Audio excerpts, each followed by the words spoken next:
Welcome to the Deep Dive. We take stacks of sources, pull out the key insights, and give you that shortcut to being genuinely well-informed. Today, we're diving headfirst into some really fascinating material, specifically the first half of Harry Potter and the Deathly Hallows. Think of this as your guide to the absolutely critical events, the character moments, and those twists that really shape this crucial part of the story. Absolutely. We'll be going from, the chilling inner circle around Voldemort right through to the incredibly perilous journey of Harry, Ron, and Hermione. We're aiming to uncover the layers of strategy, the sacrifice involved, and some secrets that have been held for a long, long time. So this isn't just a plot recap, it's really about exploring those pivotal moments and seeing how they impact everyone, and the whole wizarding world, actually. Okay, so what are we actually getting into today? Well, we're going to start with a look inside Voldemort's head, his strategy, which is pretty terrifying. Then we'll follow Harry's really dangerous escape from Privet Drive. And then, this is where it gets really interesting, I think. We dive into Dumbledore's will. Some surprising, almost cryptic stuff in there. We'll also look at the shocking truth behind Gryffindor's sword, see some unexpected bravery, but also real disillusionment, and just feel the emotional weight of this war. Okay, let's get into it. Let's do it. We actually start with a rare, quite chilling moment inside Voldemort's mind. He's sort of reflecting on things, which isn't like him at all. He basically says Harry's survival isn't down to Harry being brilliant, but more to his own mistakes. Voldemort's mistakes. Right, he admits he was careless. Thwarted by luck and chance, he calls it. That feels, new for Voldemort. Does this mean he's actually capable of, looking inward? Or is it just arrogance dressed up differently?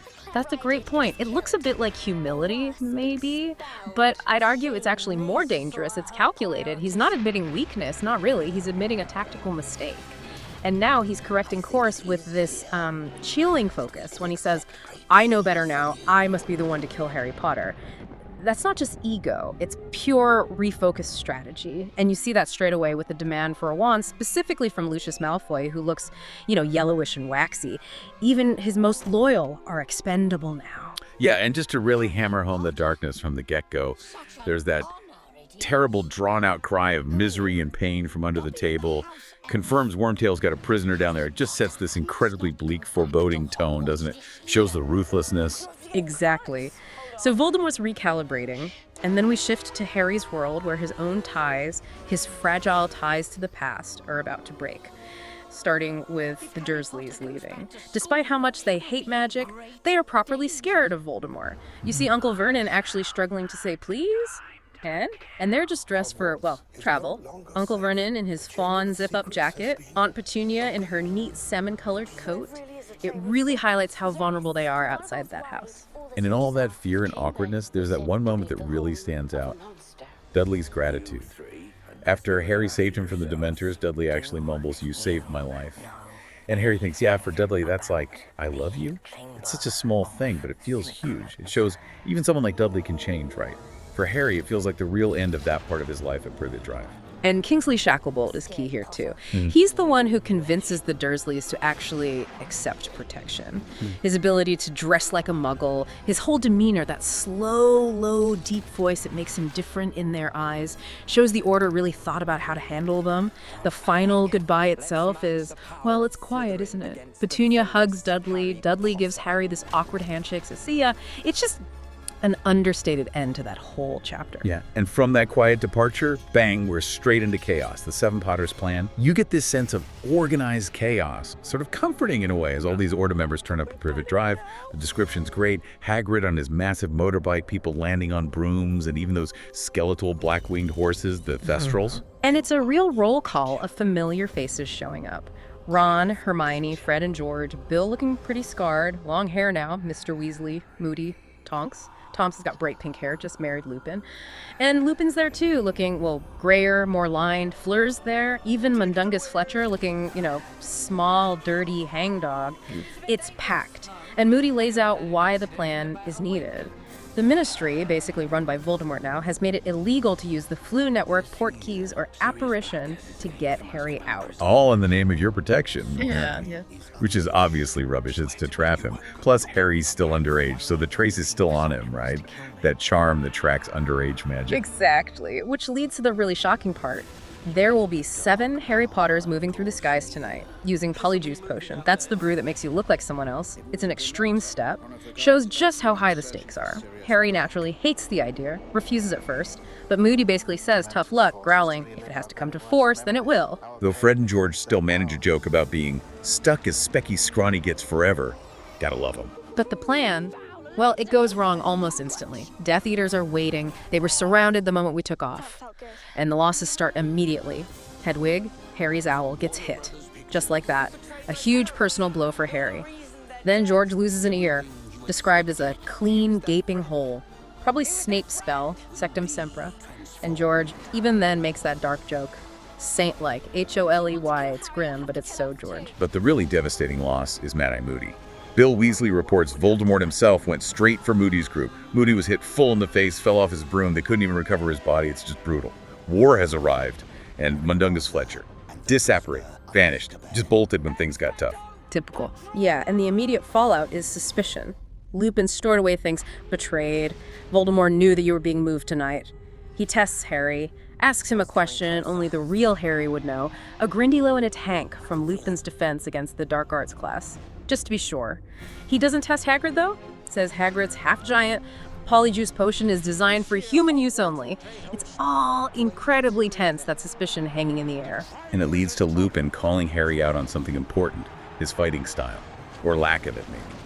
Lupin points out that Harry always uses Expelliarmus, the disarming charm. Death Eaters have seen it twice now. It's become his signature move.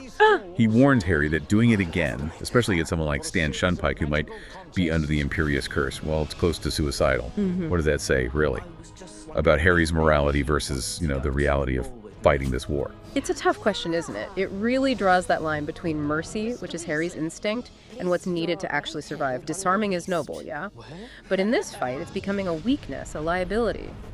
Lupin's point, frankly, most people would have expected you to attack back, forces Harry, and us, I think, to face that maybe his heroism, his core decency could get him killed. It's a darker world now. From that chaos, that immediate danger, we then pivot, quite abruptly, to a different kind of puzzle. One left by Dumbledore. Let's get into his will, which is predictably cryptic. Rufus Scrimgeour, the Minister of Magic, shows up at the Burrow, on Harry's birthday no less, to deliver the will.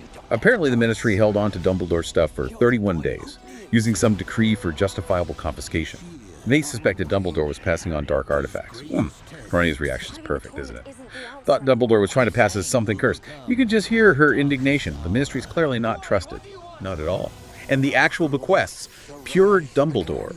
Riddles wrapped in objects. Ron gets the Deluminator, with the message, in the hope that he will remember me when he uses it. Ron's just baffled, naturally.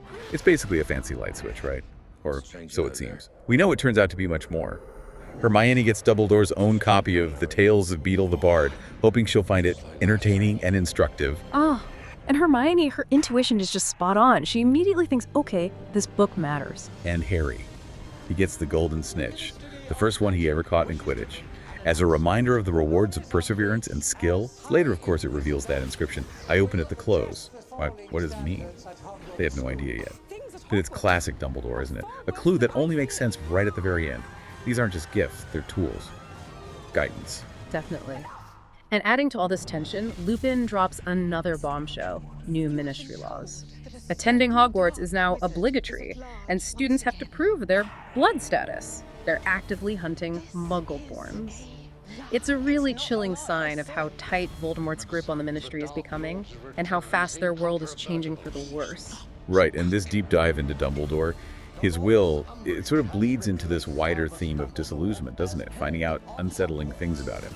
Like at the wedding reception, Victor Crumb sees Xenophilus Lovegood wearing that weird triangular eye symbol. Crumb identifies it straight away, Grindelwald's mark. He says Grindelwald killed many people, including his own grandfather, and that Grindelwald carved the symbol himself at Durmstrang. It heavily foreshadows, well, some uncomfortable truths about Dumbledore's own past, doesn't it? Plants those seeds of doubt. It really does, and it hits Harry hard almost immediately. You get these snippets about Godric's Hollow from Aunt Muriel, Ginny's great-aunt. She mentions Bathilda Bagshot, the historian, lives there and knew Dumbledore's family. Then Muriel just casually drops that the Dumbledores lived in Godric's Hollow, that Dumbledore's mother and sister are buried there, right near Harry's parents. And Harry's just floored. He feels like Dumbledore deliberately hid this connection, this shared history of loss. It feels like a betrayal. Yeah, that feeling just intensifies, doesn't it? When Harry finds that letter from his mom, Lily, in Sirius's old room, it's full of normal stuff. Christmas, a cat, Sirius getting Harry his first toy broomstick, Bathilda Bagshot visiting. But then it mentions Wormy was here last weekend, and crucially, Dumbledore still got his invisibility cloak. Harry immediately thinks, why did Dumbledore have Dad's cloak? It just adds to this picture of Dumbledore being secretive, maybe even manipulative. And then, in that same room, Harry finds the sign on the door. Do not enter without the express permission of Regulus Arcturus Black. Confirmation. R.A.B. is Sirius's brother, a former Death Eater who, Sirius said, got cold feet and tried to leave so they killed him. This links directly back to the Horcrux hunt, doesn't it? Suggests Regulus had a change of heart, tried to stop Voldemort himself. Okay, so the pieces are starting to click into place, which means the real hunt for the Horcrux locket begins. And Hermione's preparation is just incredible. She actually modified her parents' memories, made them think they're different people, Wendell and Monica Wilkins wanting to move to Australia, just to keep them safe. Plus, she smuggled out Polyjuice Potion and even managed to summon Dumbledore's forbidden books on Horcruxes right out of his office after he died. Her foresight is amazing. It really is. And Ron's got his own plan, the ghoul in the attic. The ghoul is going to pretend to be Ron, looking really sick with spattergroit covered in pustules so no one wants to get close. Mr. Weasley helps set it up. These aren't small things. They're serious, quite desperate measures, showing just how much they have to sacrifice to even start this mission. But the story that really hits home here is Creatures, which Harry has to practically force out of him. Creature tells them Voldemort took him to that cave by the sea, the one with the great black lake. And Voldemort forced Creature to drink that potion in the basin, caused him terrible things, pain beyond anything Creature has ever known. Then Voldemort put the locket in the empty basin. And just left Creature there to die, surrounded by and fury those horrible reanimated corpses. But Regulus Black showed up, saved Creature. Then Regulus ordered Creature to take the real locket, replace it with a fake one, destroy the real one, and never speak of what he had done. Regulus drank the potion himself, died in the cave, dragged under by the infuriating Creature. He tried everything to destroy that locket, but nothing would work. Shows you just how powerful Horcrux magic is. Wow. That's it. And it leads directly to Mundungus Fletcher, doesn't it? Harry corners Mundungus, forces him to admit what happened to the locket he stole from Grimmauld Place, and Mundungus confesses he pawned it, basically. Gave it away in Diagon Alley to a ministry hag who looked like a toad, wore a bow on top of her head. Flores Umbridge. Of course it's Umbridge, so now they know where the Horcrux is. Right inside the ministry. Exactly. Which sets the stage for the infiltration and the cost of getting that locket back. Harry, Ron, and Hermione use Polyjuice Potion to get inside the ministry. And the description of the atrium is just horrifying. That giant black stone statue, witch and wizard on thrones, but the thrones are made of carved humans, muggles, in their rightful place. It's a blatant, terrifying symbol of Ministry's new ideology. Muggle subjugation right there in stone. Chilling. Harry gets into Umbridge's office. All lace draperies, doilies, and dried flowers. Just like her office at Hogwarts. Pink and horrible. And on her door, big round eye, Mad Eye Moody's magical eye. She stuck it there to spy on people. Sick. Turns out she's now head of the Muggle-born Registration Commission. Her dream job, probably. And the locket. She's wearing it, right there on her chest. Claims it's a family heirloom. The S stands for Selwyn. A pure-blood name, naturally. Harry just snaps, doesn't he? Hits Umbridge and Yaxley with a stunner, stupefy, and grabs the locket. Yeah, pure instinct. But the escape is frantic, and it has major consequences. Harry conjures his Patronus, that amazing silver stag, to drive back the Dementors who show up and guide the Muggle-borns being persecuted downstairs towards safety. Hermione struggles with her Patronus at first, but then manages her silver otter. But in the chaos evaporating out, Hermione accidentally splinches Ron, part of his arm gets left behind temporarily. Painful. And worse, Yaxley grabs onto Hermione just as they disapparate. He gets pulled into Grimmauld Place. Oh no, so their safe house, compromised, gone. Just like that. That's a massive blow. Huge. And immediately, Harry starts feeling the effects of the locket. Now that he's wearing it, his scar hurts more often. He starts getting these visions of Voldemort again. It shows the Horcrux isn't just an object. It has this dark, active influence on whoever carries it. Right, so they've lost Moody, lost their safe house, Harry's wand is damaged, the losses are piling up, and this seems to be when the disillusionment, especially about Dumbledore, really starts to bite deep, and it connects to the wider search for answers. Yeah, Harry keeps getting these flashes from Voldemort's mind. He sees Voldemort torturing Gregorovitch, the wand maker, Voldemort's looking for something Grigorovich had, something stolen years ago, by a young bloke perched on a windowsill, someone who fired a curse and vanished. The description, pure white hair and a thick, bushy beard. It's our first real hint about Grindelwald stealing what we'll later know as the Elder Wand. But the big one, the real gut punch for Harry, is Rita Skeeter's book, The Life and Lies of Albus Dumbledore. It reveals all this stuff about Dumbledore's youth, his intense friendship with Gellert Grindelwald, how they were actually plotting their rise to power over the Muggles, seeking mastery of death, and Dumbledore believed in the greater good. That same philosophy Grindelwald used to justify terrible things. Harry's reaction is so raw. He asked for me. Risk your life, Harry. And don't expect me to explain everything. Just trust me blindly. Never the whole truth. Never. You really feel his anger, his sense of betrayal. What's the real cost of Dumbledore keeping all this secret? Oh, the cost is enormous for Harry. His trust, his whole foundation, it just crumbles. He's not just angry about Dumbledore's past actions. He feels used, like a pawn in a game he didn't understand. It's this profound disillusionment hitting him right when he needs faith the most. It shatters that perfect image of his mentor, forces him to see Dumbledore wasn't this flawless saint, but someone complex, maybe even flawed, who believed his ends justified some very questionable means. And that feeling, that desperate need for answers, drives him to Godric's Hollow, doesn't it? Against Hermione's better judgment. He wants to talk to Bathilda Bagshot. Well, she isn't Bathilda anymore. She's Nagini, Voldemort's snake, wearing her skin like a disguise. Horrifying. Nagini attacks Harry, bites his arm, sends a signal to Voldemort through Harry's scar. And this is where Harry's wand gets broken, isn't it? Hermione tries to blast Nagini, the curse rebounds, and snap. His holly and phoenix feather wand is nearly severed in two. Devastating for him. Truly devastating. But then, almost immediately, another twist. From an unexpected source. Goblins. They overhear Griphook talking to Dirk Cresswell. And Griphook drops a bombshell. The sword of Gryffindor that Snape put in Gringotts. It's a fake. It is a copy, an excellent copy, it is true. But it was wizard-made. The real sword, he says, was goblin-made centuries ago. And goblin-made armor has special properties. It repels mundane dirt, but imbibes only that which strengthens it. Like basilisk venom, from when Harry killed the basilisk in the Chamber of Secrets, making the real sword capable of destroying Horcruxes. And Snape doesn't know he has a fake. Exactly. Then they talk to Phineas Nigellus Black's portrait, the one that can travel between frames, including to Hogwarts. Phineas confirms Dumbledore used the real sword to destroy a ring, Marvolo Gaunt's ring, the Horcrux ring. So Dumbledore must have swapped them. He hid the real sword somewhere. More secrets. More of Dumbledore's planning from beyond the grave. It's complex. It really is. And all this pressure, the Horcrux on stalling, the danger, the disillusionment, Harry's broken one, it all builds up, and it leads to that awful breaking point. Ron leaves. Ron's just getting more and more frustrated. They seem to be going nowhere. He feels useless, worried sick about his family George's ear, Ginny fighting back at Hogwarts under the Death Eater's noses. He feels like Harry doesn't understand, doesn't care enough about them, just obsessed with the mission. And it boils over into that horrible argument. Harry lashes out, tells Ron to go home then. Pretend you've got over your spatagroid and Mummy will be able to feed you up. It's cruel. And Ron snaps back, yeah, maybe I will. He takes off the locket Horcrux, which has clearly been affecting him badly, throws it down, and he turns to Hermione, asks if she's staying or what. You're Hermione. Completely torn, heartbroken, so she's staying with Harry. And Ron just leaves. It's brutal to read. The trio's broken. Yeah. And after Ron's gone, Harry feels this cold and tight feeling inside. This corrosive hatred toward Ron. But also deep down, loneliness. He keeps checking the Marauders map, hoping Ron's dot will reappear somewhere, maybe back at Hogwarts.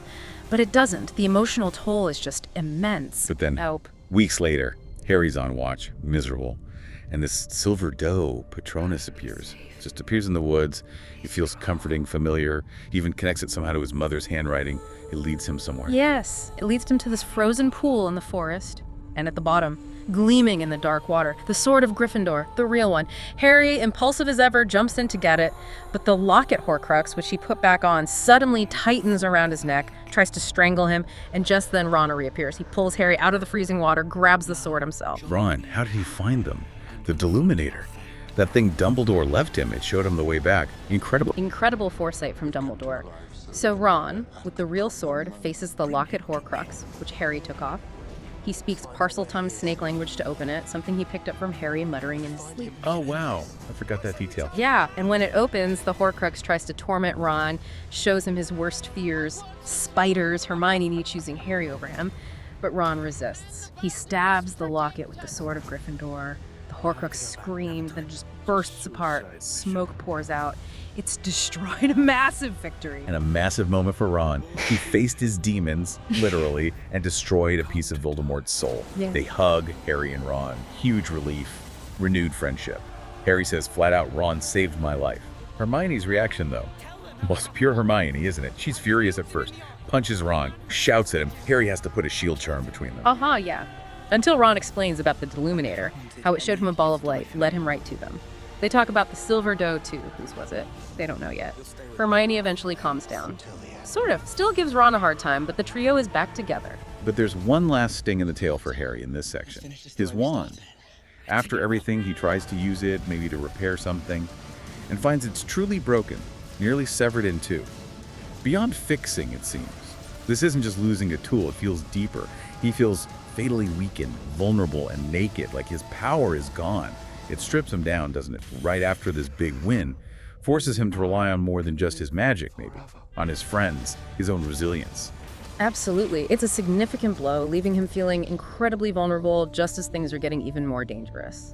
And that feels like a good place to pause for this first part of our deep dive into Deathly Hallows. We've covered a lot. Voldemort's chilling new focus, the escape, the losses, the Ministry falling, the Horcrux hunt beginning, Dumbledore's secrets starting to unravel, and, of course, the bonds of friendship being tested to their absolute limit, broken and then reforged. We've seen loyalty shaken, faith questioned, but also incredible courage. Yeah, it's been intense. So as you reflect on all this, maybe think about this. In a world where truth is hard to find, where information gets twisted, and even your greatest heroes turn out to have complex, maybe even morally gray pasts, how do you decide who to trust? What do you hold on to? What is it about these characters, Harry, Ron, Hermione, that inspires you to maybe look past the surface, past the easy answers, especially when the people you thought you knew let you down? Something to ponder.